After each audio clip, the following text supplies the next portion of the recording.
Hello and welcome to the Exhausted Lantern Hoard and You. This is part of an ongoing series of deep dives into the different aspects of the board game Kingdom Death monster.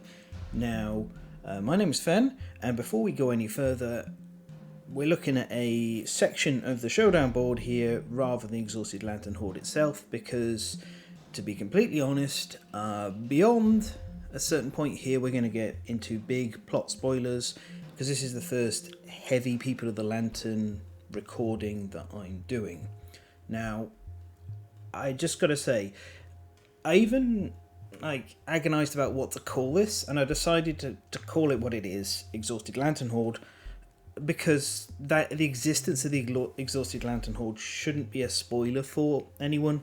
You've seen the location card, you've seen the divider for the gear, you've filed the gear away in the box, so that shouldn't be a surprise. But if you don't know how to unlock the Exhausted Lantern Hoard, if you've not had it during a campaign, I would recommend that you go and stop watching and go and play, because, well, anyone can get to the point where they have an opportunity to unlock the Exhausted Lantern Hoard. All you need to do is keep your population level at a good amount and you will get there. So I'll do a video in the future about how to handle and manage population, but that's a bit kind of more complicated, and so I need to script a lot more for it. But anyway, as it stands right now, as soon as I say, which will be in a few moments, we're going to go into a section of spoilers on the campaign, People of the Lantern. We're also going to have some heavy lore spoilers. I'm going to mark the entire spoiler section with spoilers using the YouTube chapter headings. I'll mark the lore section with spoilers as well, and then have all of the rest of it in the usual format, where I go through the location and all the other bits and pieces to do with it. So, as it stands right now, this here is your last opportunity to jump off. I do recommend you play stuff like this and experience it all blind once and then come and learn about it. But if you're somebody who prefers to learn and then play, hey, I'm not going to yuck your yum. You play the game and experience the game the way that works for you. It is, after all, your game of Kingdom Death. So let's give it a pause in a moment, and then I'm going to click on the very top of this screen, and we're going into Spoiler Town. Okay, last chance, and here we go, spoilers incoming. So, the Exhausted Lantern Hoard is unlocked when you defeat this thing, the Watcher, which happens usually between Lantern years 20 and 25. There are some circumstances that can change that, and we'll talk about unlocking when we get to the discussion of the location itself, and thoughts on how you time it. But before we do go there, this is one of the times I want to talk a bit about the lore, because it's not spelled out quite right and clearly enough, not right, but clearly enough in People of the Lantern. And this isn't a criticism, this is an admission from Adam himself. He's talked about this. So I'm going to supply kind of the lore of People of the Lantern and about this, we'll call it halfway boss. It's not really the halfway boss, but mini boss feels wrong. First final nemesis, and also about the agenda of the second final nemesis that kind of turns up out of nowhere. So, as I said, spoilers for the Watcher, spoilers for the Gold Smoke Knight, but not the showdowns, just the lore. And then we'll talk about the Exhausted Lantern Hoard and everything you can do. So, at the heart of every settlement that we've had to date, there is always a monster. And on the monster card, whether it's directly the monster or it's just a place where the monster's located, the key monster is where survivors can innovate. In the case of the People of the Lantern, that's the Lantern Hoard. Now, the Lantern Hoard, I'm going to be paraphrasing stuff from various interviews that Adam's given, and also an email that was shared with Adam's permission by Travis, who's formerly from TechRaptor. You can find some of his articles online. Travis has a good relationship with Adam, or at least did. I haven't spoken to Travis for a few years, since he stopped working with TechRaptor. But so I'm going to be... I'm not going to be speculating particularly when we go through this. I'm going to be paraphrasing the current knowledge as coming by, as you call it, word of God. That's the TV trope term for the developer, the designer, the creator talking about these things. So, Watchers have a really antagonistic relationship with the Plane of Stone Faces. Something happened to the previous civilization that existed in the Plane of Stone Faces. Now, speculation, this is speculation to highlight, is that the previous civilization was involved with the Silver City, the Lion God, and whatever the White Lions were before they devolved. And we see plenty of evidence that the White Lions were a part of a civilization beforehand. Whether they were all humanoid cat people or not, we don't know, but the assumption is, because when we look at the Golden Entity, there's a lot of lion imagery and lion-like masquerading borrowed. Like the Lion Knight Second, who's from the Lion Knight expansion, dresses up wearing a lion mask and big lion claws and cosplays as a gigantic lion. And we see that lion aesthetic a lot in the Golden Entity stuff. And also, when we have the Silver City and we have the Lion God, and we know that the Lion God has a direct relationship with White Lions because it was pitched in the first Kickstarter that the Lion God would turn up if you killed too many White Lions to avenge what was going on. So that's all changed because the Lion God is just a normal quarry at the moment. So we're kind of in a limbo spot, and we'll see what kind of speculation about the previous civilization comes true or not when we look at the Silver City, which is going to be exploring whatever the links the Lion God had. So, whether Watchers were responsible for the mess that the Plane of Stone Faces is in now or not, can't really say for sure, but they're definitely a big part of maintaining the status quo as they go around erasing any forms of civilization that rise up. The same thing that the Kings and the Hand and the Kingsmen seem to do as well. They sort of, and many other monsters as well, kind of use survivors in this way. So Watchers have a very long life cycle, and they are fueled by memory and knowledge.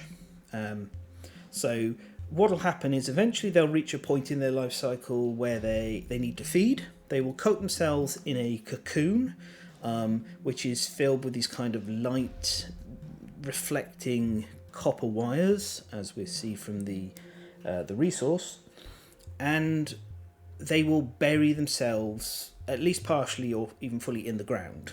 Now, what happens there is the ground rejects them. This is now we're at the point where I'm paraphrasing Adam from interviews and other bits and pieces here and there. So it is first, second hand but from Adam. I may not get all exact details completely correct because the world is still. It's still evolving. It's still developing. We're still learning more bits and pieces here and there. But this is based on the last known stuff that Adam went through. So the ground kind of rejects them and pushes the Watcher's cocoon up and covers it in these lanterns. And while the Watcher itself has quite a lantern-orientated construction, it's basically a traditional lantern wraith. So it's cloth, rope, and lanterns, and these vines. It's a jellyfish, right? It's a jellyfish that has some connections to the dream world, the dream realm of the ethereal dreamer in some ways. I don't know exactly what yet. We still not entirely clear on all of that stuff. Maybe we'll learn one day. Maybe we won't. Anyway, so the Lantern Hoard, which is what I'm actually trying to get at, is you can think of it as like a boil on the landscape. That's what Adam described it as. It's kind of there, and the Watchers inside, dormant and protected. But also, Watchers are like really nasty. They're super scary, very dangerous for animals in general, for the monsters around the place. So this becomes a safe place where you'll only find less experienced things go near. So lower level monsters might wander a little bit closer. Survivors, being a bunch of complete ignorant idiots, go there. They see an area where there's light from the Lantern Hoard, and there's a safe feeling, because that's what the Watch is emanating, is a honey pot. It's a trap. This is to lure them in. So the survivors are brought to this location, kind of gently encouraged, pulled, and they will start worshipping the Lantern Hoard. And in return, the dormant, sleeping Watcher feeds them with knowledge, and the goals of this is to help the settlement grow enough that they will have experiences, memories, and so on to provide a great feast for the Watcher. Now, this is a risky maneuver for these boys, these Watchers, because, as you'll see, sometimes they just get killed by survivors. And that's what happens when the Exhausted Lantern Hoard occurs. The lights wink out enough that someone discovers a way into the Lantern Hoard. They see the Watcher. There's a sense of feeling of betrayal, and then you have the option to attack the Watcher early, but it is going to wake up 5 years after watched, usually Lantern Year 25, regardless. Now, assuming that the Watcher wins, it's going to feed on everyone's memories and carry on its merry way, fueled by that new energy. They seem to be pretty efficient creatures in that front. If it's killed, well, a different situation rises up. So that's when the Exhausted Lantern Hoard kicks in. We'll look at the mechanical effects of that in a few moments. But what I wanted to talk about, and the reason I got into this lore stuff, is there's another player who has a real beef with the Watchers. So I'm going to get into paraphrasing Adam here, and we're going to talk about the Gold Smoke Knight. The Gold Smoke Knight was once known as the Gold Knight, and it's to quote Adam, could be thought as an elemental guardian or an elemental knight. It's intrinsically linked to the land that is now the Plane of Stone Faces. This is part of the reason that it's speculated that the previous civilization are devolved white lions, is because the Gold Smoke Knight explicitly has a lion-like mane, a lot of lion symbology and aesthetic to it. But it's not the Gold Knight anymore, because the land's so sick and corrupted that the Gold Knight's mane has burnt away into this like thick smoke, and it is now called the Gold Smoke Knight. Now, the Gold Smoke Knight, just like the Twilight Order, who is who the hooded stranger comes from and provides you with a Twilight Sword, they stand opposed to Watchers for different reasons, but they're both opposed to them. The thing is that the Gold Smoke Knight can't directly go for a Watcher. So there's something about Watchers, we don't know exactly, but they are anathema to the Gold Smoke Knight. However, once a Watcher is dead, that protection is gone. There's more dangerous monsters coming in and surrounding the place. The weaker monsters clear out, and the Gold Smoke Knight is coming. And it's coming because it's terrified of what the survivors are going to learn from the Watcher's remains. Because they may not have their source of inspiration for normal innovation anymore, but they've got a whole new set of toys to play with, and the Gold Smoke Knight is not cool with that. Now, you may miss it when playing, but the Hunt Event 73, Golden Ember, actually covers this. So what happens with it is there's like a bunch of dense gold flaked smoke, and if you push your head and bray through the smoke, then you will sometimes get to explore the crater deep within the smoke. And when you explore the crater, the survivors find the ruins of a settlement surrounded by a ring of skulls. It's been completely demolished. Everything's been ground to powder. A huge amount of tremendous force has been applied. The skulls face away from the ruins, and in each gaping mouth, a golden ember spews smoke. Now, this is a settlement where the gold smoke knight has turned up and flattened and destroyed everything. There's no, nothing. There's just no evidence of at all. All the lanterns have just been, smashed and crushed. And sometimes you'll find a Twilight Sword, which is one of the only things that doesn't get destroyed. This is because it seems like the Gold Smoke Knight respects the Twilight Order and their opposition to the Watchers to a certain degree. It doesn't destroy the sword because the sword is built to kill Watchers. So maybe now, if you're ever played and you're not sure why the Gold Smoke Knight turns up, that is a retelling, a paraphrasing of what Adam provided to Travis and in some interviews, and he gave permission for that stuff to be shared in general. So I've seen the email myself. So I'm I don't know if that's first or second hand, but I'm passing that on. So, right. Let's kill this Watcher. There we go.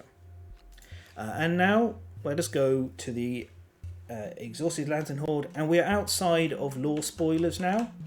We're going to be just talking about the mechanics. So, the Exhausted Lantern Hoard is a very interesting location because it has a lot of big changes to everything that's happening in the settlement. First of all, we have this Dead Guardian section. So this summarises, as I've talked about, that the protection is gone. You're only allowed to hunt level 3 or higher monsters now. So if you weren't able to do it before, maybe you perhaps should have jumped on it a bit earlier, but luckily you should be able to handle Node 1 and Node 2 level 3 monsters to get some practice in. But a general part of Kingdom Death is getting comfortable fighting the big, really dangerous monsters. All survivors must have one gear with the lantern keyword in their gear grid. And also, if you have the final lantern, which is this lovely double-sided card. Hang on, here we are. Let me just look. I really like this. It doesn't have any anything other than aesthetics right now, but I really like it when the designers use both sides of the card, even if it's just for flavour, like we have here. But you have to depart with the final lantern, and the final lantern is the source of a way you're going to get to do stuff with your new innovation stuff. Right, first of all, quick look. Here's a few of the lanterns. Polishing lantern comes from the blacksmith. Scrap lantern comes from the weapon crafter. Pulse lantern is a Gorm specific one. I just wanted to demonstrate there are some of these in some expansions. And the survivor's lantern comes from the Exhausted Lantern Hoard and only costs an endeavour to make. So you can always get yourself some survivor's lanterns as long as you have the final lantern. So you definitely want to get a few of these. They don't do anything special except for these affinities, all of which are good. These are that's not the best red affinity and that's not the best blue affinity, but these are both good, and this is quite rare, and this is a really great green affinity. So just fantastic affinities, and notably it's not fragile. Some lanterns, especially expansion lanterns, are fragile. You'll see these ones aren't, to ensure that fragile events just don't trash them. Likewise, this isn't fragile, but it does have the other keyword. So next big thing, you can't innovate. That's gone. So this puts you in a spot, once you're experienced with the game, where ideally the earlier you go and fight the Watcher, the easier the showdown is going to be, because the Watcher's toughness climbs up for every lantern year where you delay, and that can be quite tough, because in this game, like 2-3 points of strength can push you from being favoured to win a showdown to struggling.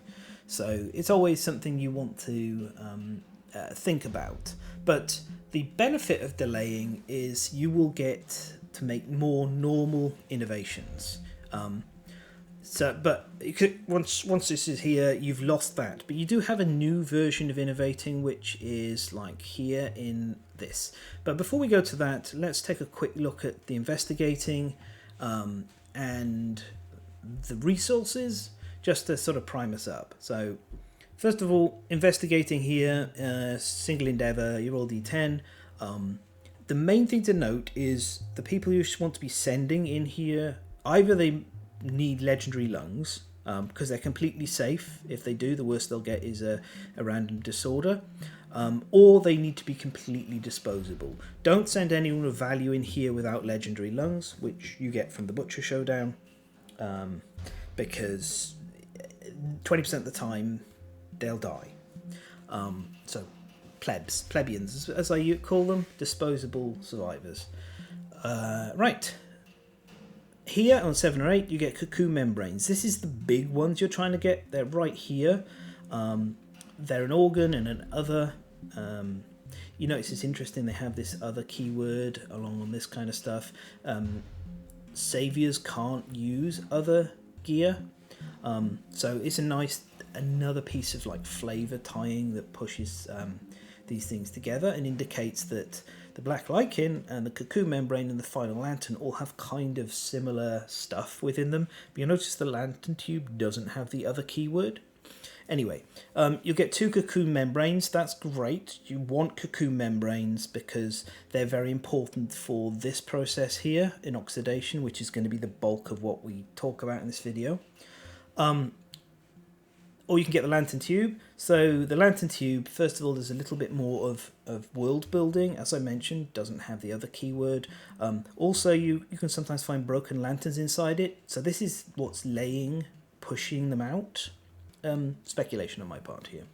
But it's kind of like a birth tube, and it's interesting because this is separate. This is not related to the Watcher. This is related to the process that's kind of created this hoard to keep the Watcher away. Last of all, Black Lichen. This is the other important resource. This is gained by killing level 3 monsters. Not all level 3 monsters. The White Lion, I believe, doesn't give you Black Lichen.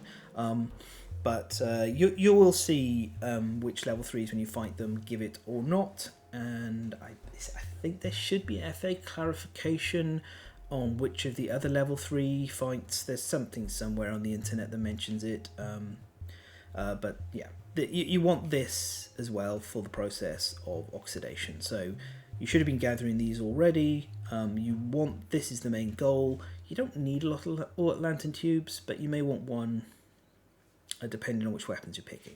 Okay, so all of that done, let's get into our new version of innovation, Lantern Research, Pulse Discovery. So we've got the book open down here. Here we are. So, without hope, tenacity drives the settlement forward. So this is a lot of text about how the final lantern works. You have to take it out, and how the final lantern grants everyone the horripilation status card. That's where hairs on your skin stand up.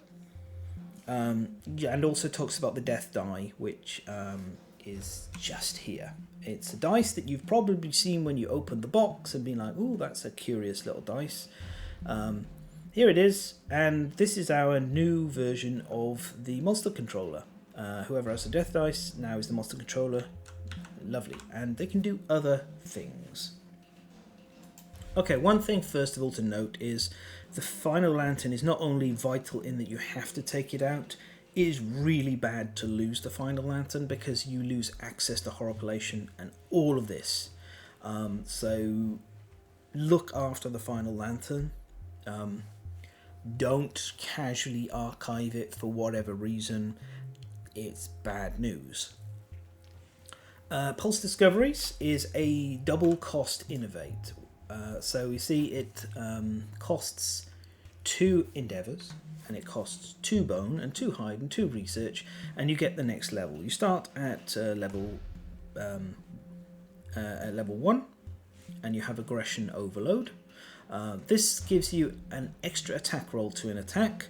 This is, you choose to do this after making attack rolls before hit locations. Now the really neat part of this is it's not +1 speed, it's an extra attack roll, which means that's an extra dice with slow weapons.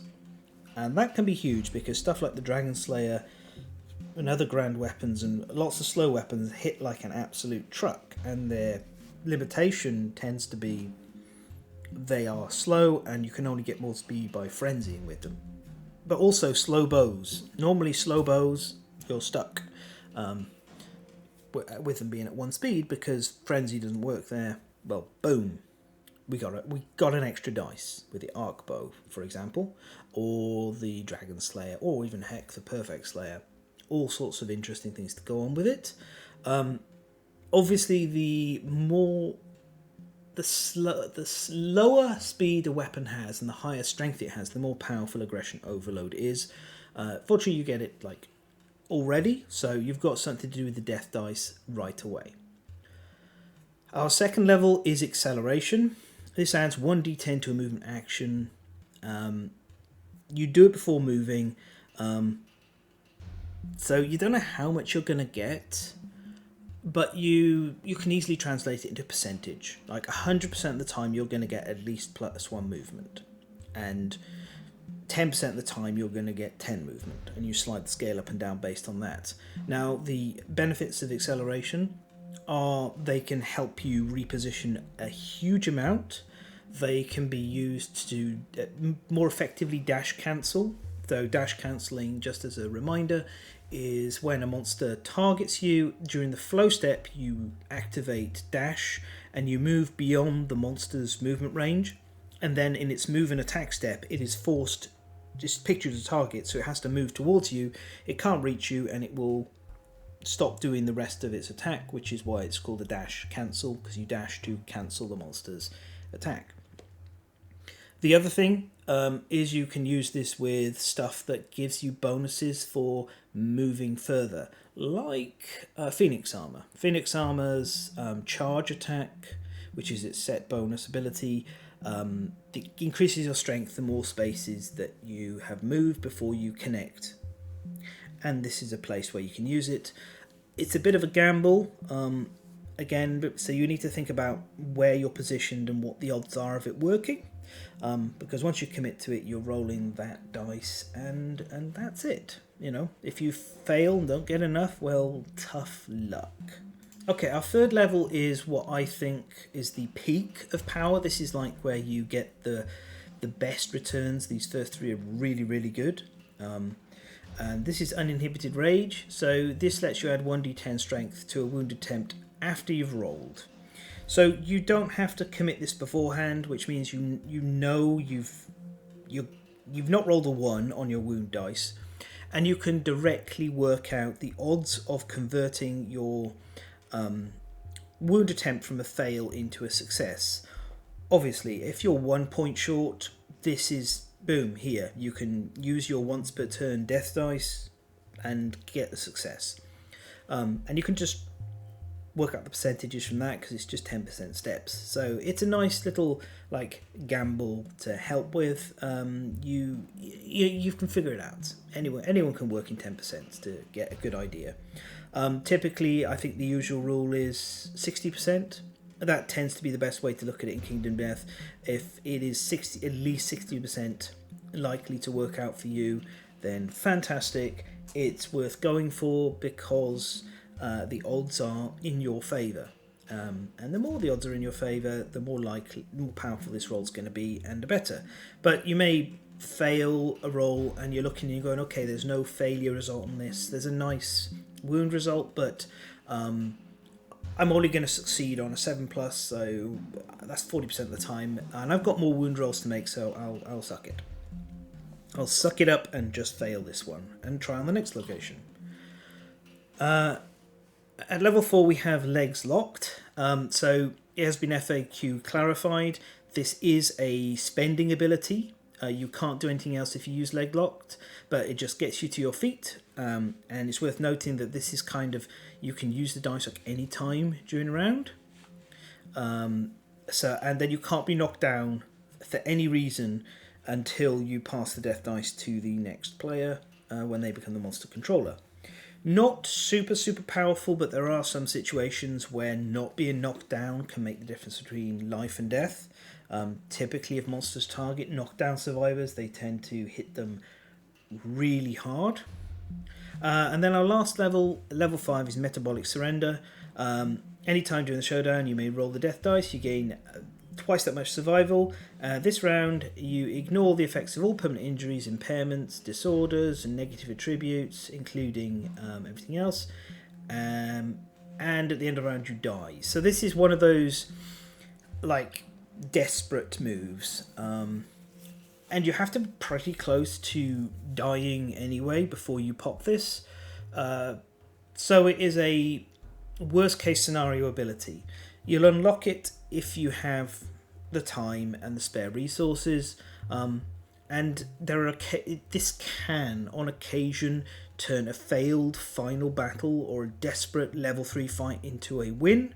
But, you know, it is the ultimate gamble, especially given that while it lets you ignore all sort of these negative impairments and disorders and attributes and everything, it's still not giving you any extra actions, activations, movements, or anything like that. So just bear in mind that it is it's occasionally going to be amazing, and most of the time just going to be fine. Right. Okay, so with all of that done, we now have the big chunk to go through, and this is oxidation. So oxidation is another story event. So we're going to go to the book and take a look at oxidation.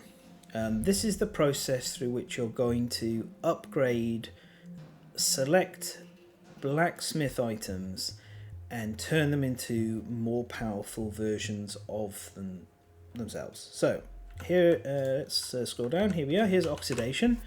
In addition to the 2 innovations, you also have to have 4 survivors working on this. So you don't get to oxidize if you've got less than 4 survivors. If you've got less than 4 survivors, you've either been very unlucky or very, very unwise. Then the first part is you have to create this coating. So this is 3 leather, 3 bone, 3 organ, a black lichen, and a cocoon membrane. That's why I highlighted those resources a bit earlier. All of this stuff is going to be lost. And in addition to that, you're going to have to supply the bits and pieces for each of these down here. I'm going to walk through each of them separately above, and I'll talk about the costs when looking at each one. But ultimately, remember, this is a very expensive process. However, you're killing level 3s, so the amount of resources you have, and hopefully have had in the past as well, should be more than enough to keep up with this. I'd also like to quickly just point out how gorgeous this artwork is. It's just wonderful, so evocative and really cool. So here we are. We got our deck here. I've put the original version of them next to each other so you can see the upgrades as I talk about them. We're going to begin with the Oxidized Lantern Sword. So this costs the coating costs plus a lantern tube, and you need a normal lantern sword. As we'll see, common to all of them, they lose early iron if they had it, which is great. It's really big for the lantern sword because 3 dice with early iron is incredibly inaccurate. Now, of course, you do have the polishing lantern, which is letting players ignore early iron. But once you've oxidized, it lets you run a different lantern if you want to.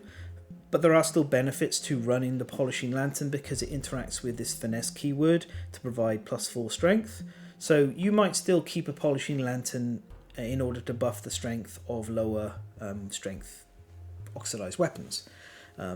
This has now gone up by 2 points of strength, and it still keeps sharp. So it's gone from over here where your average roll is 5.5 for sharp, 5.5 for the wounding dice, and then 3 on the strength. So 14, it's gone up by 2 more to 16, which is actually a significant jump up. But still, there are monsters that you're going to need assistance to wound because of how high the toughnesses can climb.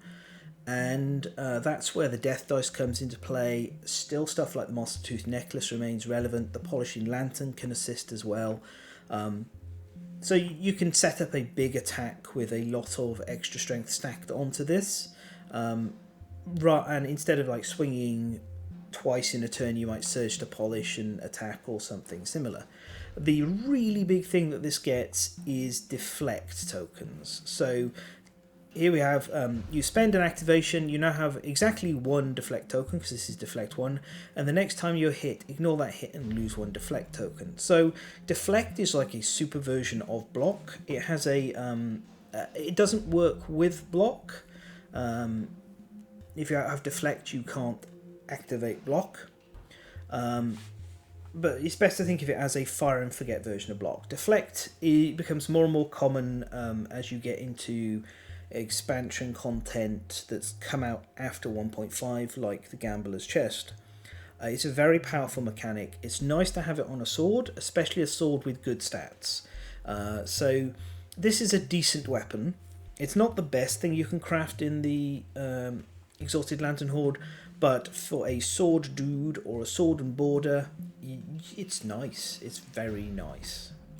Right, our next one is the Oxidized Beacon Shield, or as we call it around the table, the Crispy Bacon Shield. This became the Bacon Shield after a mispronunciation, so this became the Crispy Bacon Shield, and then Fetosaurus, which is the shield from the Green Knight expansion that uses the Beacon Shield, became the Cheese Shield. So, bacon, crispy bacon. This is a really good upgrade of the Beacon Shield. It costs 1 Beacon Shield, 2 iron and 2 hide. Statistically, it doesn't add too much, just +1 strength, doesn't really matter. Same amount of hit location protection, but the big thing is you turn block 2 into deflect 2. Deflect is way better than block.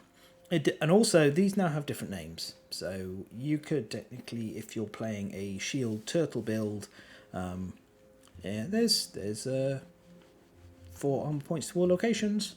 That was working last, I knew. I haven't seen any updates to say that these count as the same thing, so should still work. This is the first thing I think you would oxidize, is a oxidized beacon shield. Deflect as a mechanic is very, very useful for the final Nemesis showdown. It's not essential, but it is useful, and it's nice to get it in such an effective version.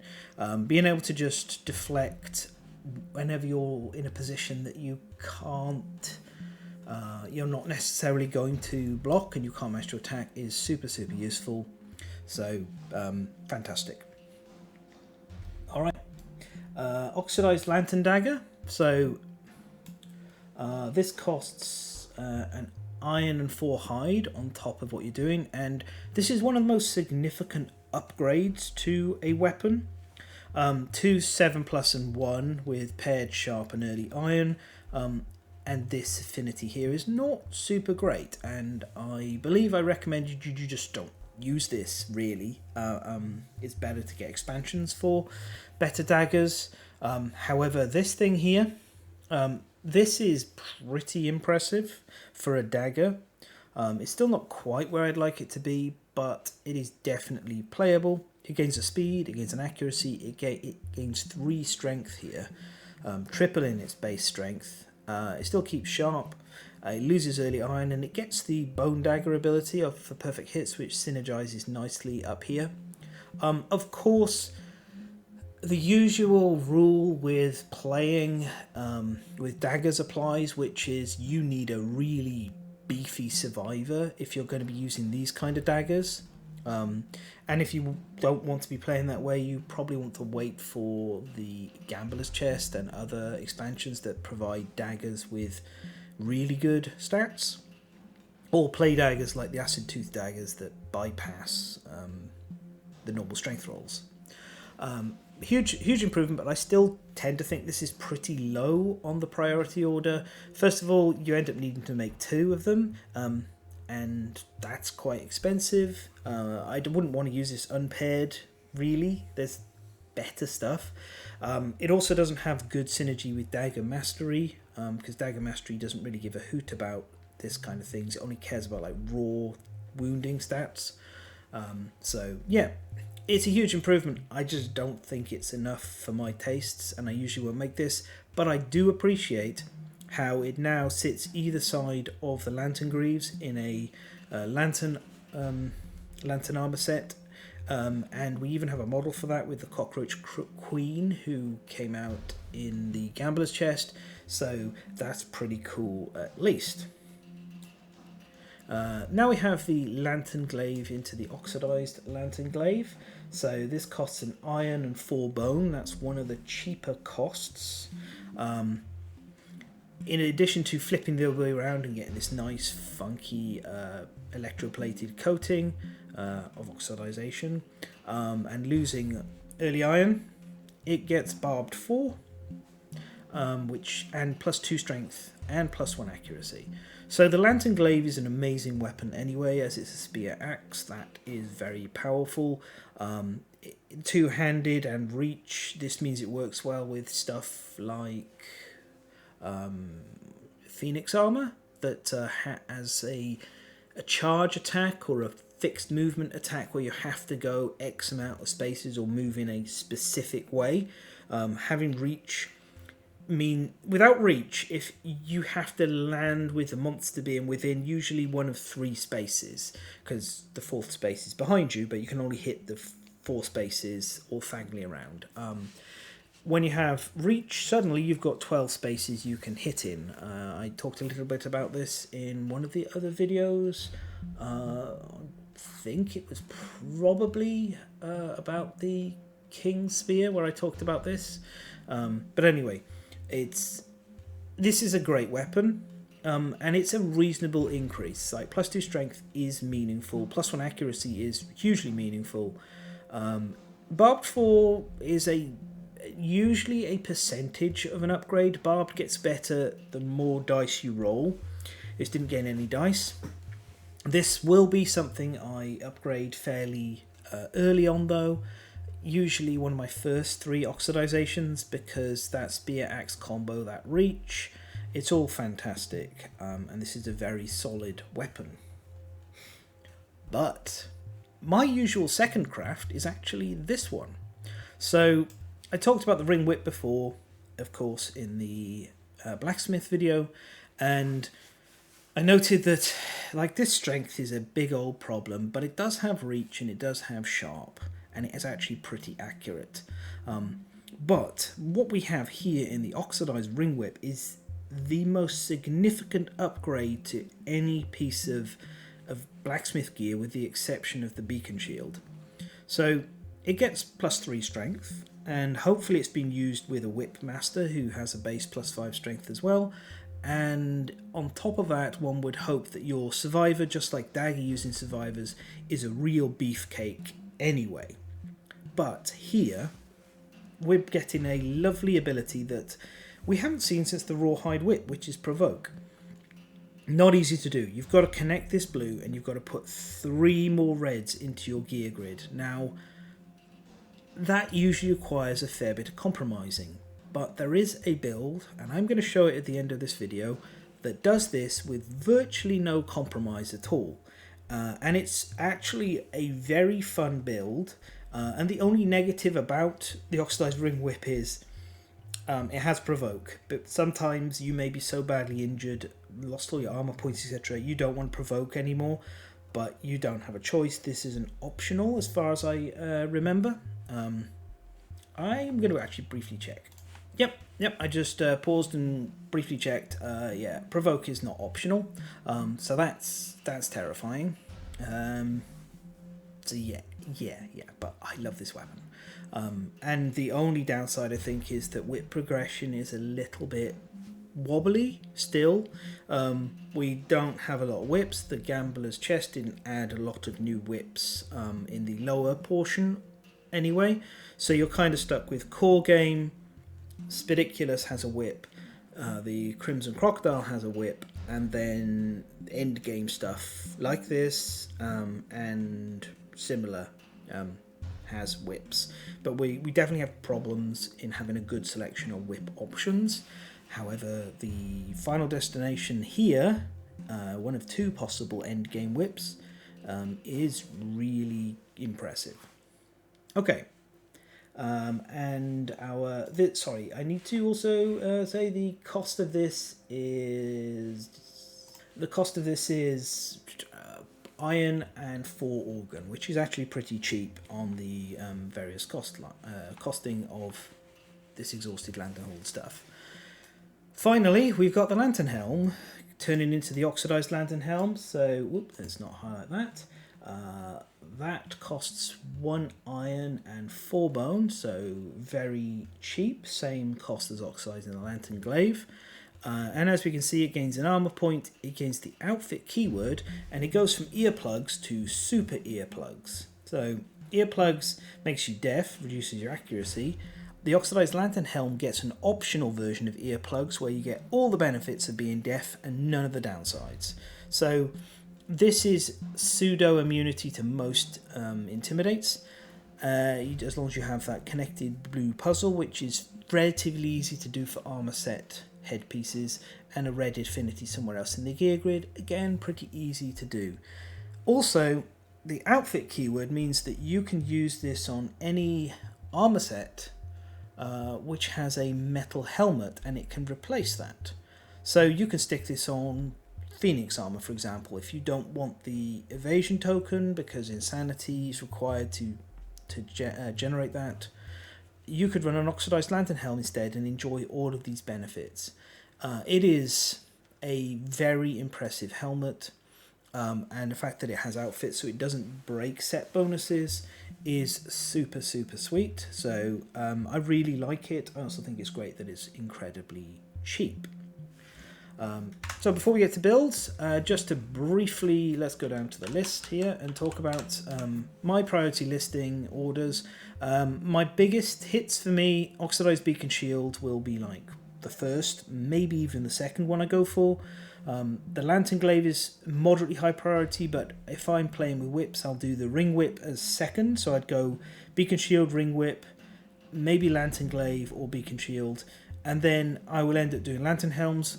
I'll do the Lantern Sword if I've got somebody who is using swords, because heck, Deflect 1 on a sword is pretty great. But you need a Lantern Tube, which is only a 10% result from going into the Exhausted Lantern Hoard here. And also means you don't get Cocoon Membranes from that particular attempt. And daggers, I tend not to use them. I'm going to briefly mention that there is also an oxidized Qatar, but that is in the white Giga Lion. That hasn't come to Tabletop Simulator? I apologise. That hasn't come to the superior KDM Simulator, this product here. Yep, that's my review. This is better than the Tabletop Simulator versions. I love this. It's fantastic, and it keeps getting better and better. But anyway, let's get back to it. The White Giga Line hasn't come to KDM Simulator yet. Once it does, I will review it, but I just wanted to mention, for those of you who are wondering if the White Giga Line is worth it, the short answer is yes, and the long answer will come in the future. Now, before we finish, let's look at one build. Now, I'm only doing one build because for the vast majority of this, the only real changes you have to the earlier builds using these weapons is now you'd have to put a lantern in, but you were probably putting a lantern in anyway because of early iron. You were likely running polishing lantern anyway. This is a big part of why I normally advocate players getting used to building 7 or 8 slot builds. So you have one slot free for a support item, maybe a pickaxe or something else, and then later on you can fill that with the lantern. Right, so let's go up and look at this. And this is the first time I think Dragon Armor is making an appearance on the series. I will be talking about all the dragon gear in a few videos time. I'd say maybe 4 videos from now you will get to Dragon Armor and all the dragon gear. But this is a build I really enjoy. So the big thing here is this is one of the easy ways you can get the Oxidized Ring Whip active.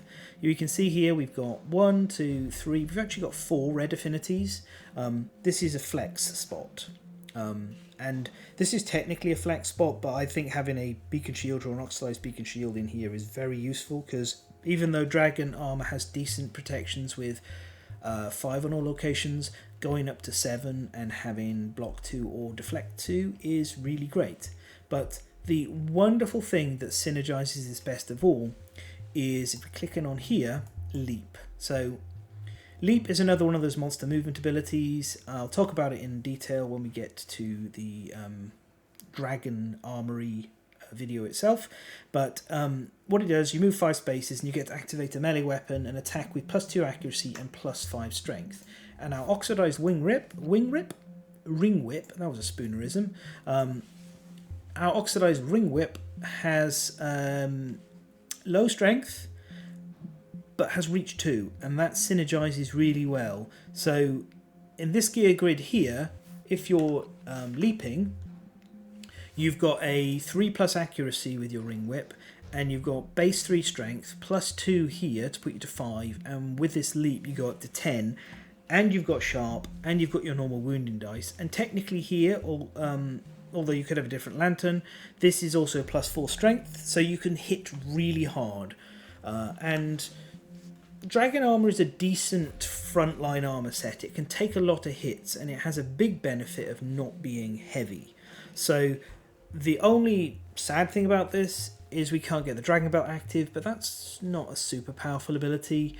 I'll talk more about this in the future in a specific video, but I did want to bring this one up because it's different from any of the kind of usual lantern armor, blacksmith type builds, and it is enabled entirely by the Oxidized Ring Whip being so unique and different compared to most of the other oxidized weapons. So that is our build for the video. I'm sure you can think of plenty more. I'd love to hear some of the more unusual builds you put together, maybe taking advantage of these Lantern Hoard things.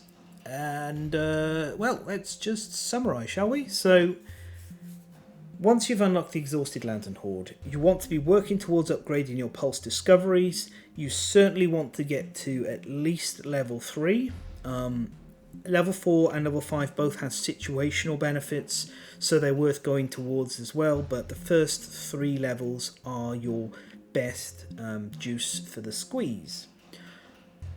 On the lantern front, make sure you get a good amount of these survivor lanterns put to one side just in case you lose the final lantern, because once the final lantern is gone you can't make any of these.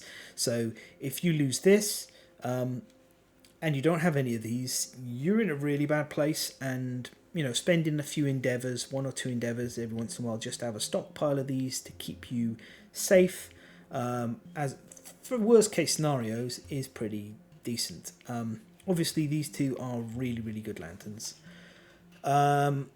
Oxidation, as mentioned, my preferred order will be a beacon shield, then either the Ring Whip or the Lantern Glaive, and then another beacon shield, and beyond that I'm kind of thinking about what weapons I am using for my particular builds at that point, and that'll slide the numbers around here and there. by the time you get to the end game, you should have a collection of weapons you are most comfortable with using. And last of all, when investigating, try to send disposable survivors, plebeians, janitors, as they're called. I'll talk more about that in a population video. Or if you have legendary lungs, just send that survivor in, because there's no risk to them at all, because they're good at holding their breath. And that's it. That's the Exhausted Lantern Hoard. I'm an exhausted Fen, and good luck in the darkness, and until next time, happy hunting.